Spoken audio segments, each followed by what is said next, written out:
नमस्कार मित्रांनो. दक्षिण काशी म्हणून ओळखल्या जाणाऱ्या कोल्हापूर शहरात तुमचं स्वागत आहे. आज आपण एका पवित्र स्थानाबद्दल जाणून घेणार आहोत, जिथे साक्षात आदिशक्ती निवास करते. महाराष्ट्रातील 3.5 शक्तिपीठांपैकी एक पूर्ण पीठ आणि श्री विष्णूंची पत्नी महालक्ष्मी, जी भक्तांच्या हाकेला धावून येते, ते म्हणजे कोल्हापूरचे अंबाबाई मंदिर. तुम्हाला माहिती आहे का, तिरुपती बालाजीचे दर्शन तोपर्यंत पूर्ण मानलं जात नाही जोपर्यंत तुम्ही कोल्हापूरच्या अंबाबाईचं दर्शन घेत नाही. आणि तुम्हाला हे माहिती आहे का, की वर्षातून 2दा साक्षात सूर्यदेव आकाशातून खाली उतरून या देवीच्या चरणांना स्पर्श करतात. होय, ही कहाणी आहे अशा एका मंदिराची, ज्याचा इतिहास तब्बल 1200 वर्षांहून जुना आहे. जिथे परकीय आक्रमकांपासून वाचवण्यासाठी देवीची मूर्ती चक्क 150 वर्ष एका घरात लपवून ठेवावी लागली होती. ती म्हणजे कोल्हापूरची महालक्ष्मी अंबाबाई. नमस्कार, मी सृष्टी. द हिस्टोरियन टेल्स या चॅनलवरती तुम्हा सगळ्यांचं मी मनापासून स्वागत करते. वैकुंठातून देवी कोल्हापुरात का आली याची एक पौराणिक कथा आहे, पण ऐकूया. स्कंद पुराणातील कथेनुसार एकदा भृगु ऋषींनी भगवान विष्णूंच्या छातीवर लाथ मारली. विष्णूंनी रागवण्याऐवजी ऋषींचा आदर केला. ते पाहून माता लक्ष्मी प्रचंड क्रोधित झाल्या. आपला स्वाभिमान जपण्यासाठी त्यांनी वैकुंठ सोडलं आणि त्या पृथ्वीवर आल्या. त्यांनी तपासाठी निवडली ती म्हणजे करवीर नगरी, म्हणजेच आजचं कोल्हापूर. म्हणून याला करवीर निवासिनी असं पण म्हटलं जातं. बालाजी म्हणजेच विष्णू आपल्या पत्नीची मनधरणी करण्यासाठी वाट पाहत आहेत आणि कोल्हापूरच्या महालक्ष्मीचे दर्शन घेतल्याशिवाय तिरुपतीची यात्रा पूर्ण मानली जाते, अशी भाविकांची श्रद्धा आहे. तसेच या नगरीची आणखी एक रंजक कथा आहे.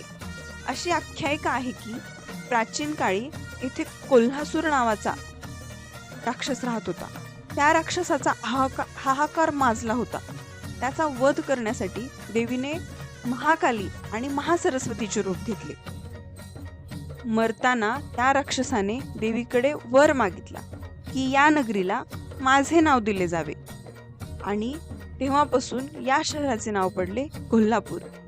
देवीने इतर भक्तांप्रमाणेच त्या राक्षसालाही आपला भक्त समजून त्याला वरदान दिले, आणि तेव्हापासून या नगरीला कोल्हापूर, त्याच्या नावावरून कोल्हापूर असे नाव पडले. आपण जेव्हा गाभाऱ्यात प्रवेश करतो, त्यावेळी गाभाऱ्यात प्रवेश करताच आपल्याला जी मूर्ती दिसते ती अत्यंत तेजस्वी आणि अद्भुत आहे. ही 3.5 फूट उंचीची मूर्ती सुमारे 40 किलो वजनाची असून ती अश्म म्हणजेच एका मौल्यवान काळ्या रत्नाच्या शिळेतून कोरलेली आहे. देवीच्या 4 हातात मातुलिंग, फळ, गदा, ढाल आणि पाणपात्र आहे. विशेष म्हणजे बहुतांश हिंदू मंदिरे पूर्वाभिमुख असतात, पण महालक्ष्मीची ही मूर्ती पश्चिमाभिमुख आहे, म्हणजेच पश्चिम दिशेला मूर्तीचं मुख आहे. सर्वात महत्त्वाची आणि गूढ गोष्ट म्हणजे देवी ज्या पीठावर उभी आहे तिथे श्रीयंत्र कोरलेले आहे. हे यंत्र ऊर्जेचा आणि शक्तीचा महास्त्रोत मानले जाते. देवीच्या मस्तकावर नाग मुकुट असून त्यावर शेषनागाची प्रतिमा आहे, जे हे सिद्ध करतं की हे विष्णू लक्ष्मीचं एकरूप स्थान आहे. या मंदिराचा इतिहास कसा आहे पाहूया आपण. कोल्हापूरच्या या मंदिराचा इतिहास सुमारे 1200 ते 1300 वर्ष जुना आहे. हे मंदिर 7व्या शतकात चालुक्य राजा कर्णदेव याने बांधल्याचा उल्लेख मिळतो. त्यानंतर शिलाहार आणि यादव राजांनी या मंदिराचा विस्तार केला. हे मंदिर हेमाडपंथी शैलीत बांधले असून ते पूर्णपणे काळ्या पाषाणात कोरलेले आहे. मंदिराची रचना तारकाकृती आहे. विशेष म्हणजे या मंदिरात 5 कळस आहेत. मंदिराच्या भिंतींवर योगिनी, नर्तकी आणि विविध देवतांच्या सुंदर मूर्ती कोरल्या आहेत, ज्या आपल्याला प्राचीन भारतीय कलेची प्रचिती देतात. दक्षिण काशी आणि काशीचे नाते. स्कंद पुराणात उल्लेख आहे की भगवान विष्णू जेव्हा वैकुंठ सोडून पृथ्वीवर आले, तेव्हा त्यांनी कोल्हापूरला आपल्या वास्तव्यासाठी निवडले, कारण ते काशीपेक्षाही अधिक पवित्र मानले जाते असे म्हणतात. या मंदिराचं आर्किटेक्चर आणि सगळ्यात महत्त्वाचा होणारा तिथला चमत्कार तो म्हणजे किरणोत्सवाचा. आता बोलूया अशा रहस्याबद्दल ज्याने जगभरातील इंजिनियर्सला विचार करण्यात भाग पाडला आहे, ते म्हणजे किरणोत्सव. वर्षातून 2दा मावळत्या सूर्याची किरणे महाद्वारातून प्रवेश करून थेट मूर्तीपर्यंत पोहोचतात. पहिल्या दिवशी किरणे देवीच्या चरणांना स्पर्श करतात, दुसऱ्या दिवशी किरणे देवीच्या कमरेपर्यंत पोहोचतात आणि तिसऱ्या दिवशी किरणे थेट देवीच्या मुखावर पडतात.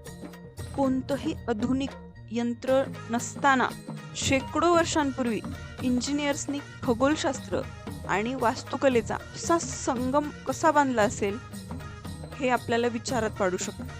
हे आजही एक न उलगडलेलं कोड आहे. कोणतेही आधुनिक सॉफ्टवेअर नसताना 1200 वर्षांपूर्वी इंजिनियर्सनी सूर्यदेवाचा हा अभिषेक कसा डिझाईन केला असेल ही गोष्ट आजही वैज्ञानिकांना थक्क करते. 17व्या शतकात मुघलांची आक्रमणे अफाट वाढली होती. अशा वेळी आपल्या देवीची सुंदर मूर्ती विद्रूप होऊ नये म्हणून तब्बल 150 ते 200 वर्ष ही मूर्ती एका पुजाऱ्याच्या घरी अत्यंत गुप्तपणे लपवून ठेवली होती.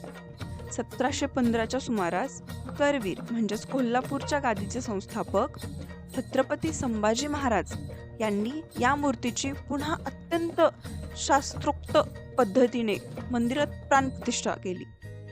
राजश्री शाहू महाराजांनी पुढे या मंदिराचा मोठा जीर्णोद्धार केला.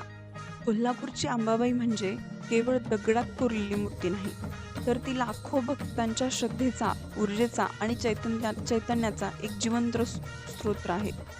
दसरा आणि नवरात्र हे 2 उत्सव येथे खूप मोठ्या आनंदाने साजरे केले जातात. तुम्ही नक्की या मंदिराला एकदा तरी भेट द्या. तुम्हाला एवढं प्रसन्न आणि एवढं छान वाटेल. तुमच्या काय ज्या अपेक्षा असतील, तुमचं काय म्हणणं असेल ते देवीच्या समोर तुम्ही मांडा, व्यक्त व्हा तुम्ही तिथे. तुम्हाला खूप प्रसन्न, खूप छान वाटेल. तुम्ही या मंदिराला एकदा तरी भेट द्या. तुम्हाला आजचा हा व्हिडिओ कसा वाटला? कोल्हापूरच्या अंबाबाईबद्दल तुम्हाला अजून काय माहिती असेल तर कमेंट्समध्ये नक्की सांगा. व्हिडिओ आवडला असेल तर लाईक करा आणि अशाच ऐतिहासिक माहितीसाठी आपल्या चॅनलला सबस्क्राईब करायला विसरू नका. उदे गमरे उदे आई उदे.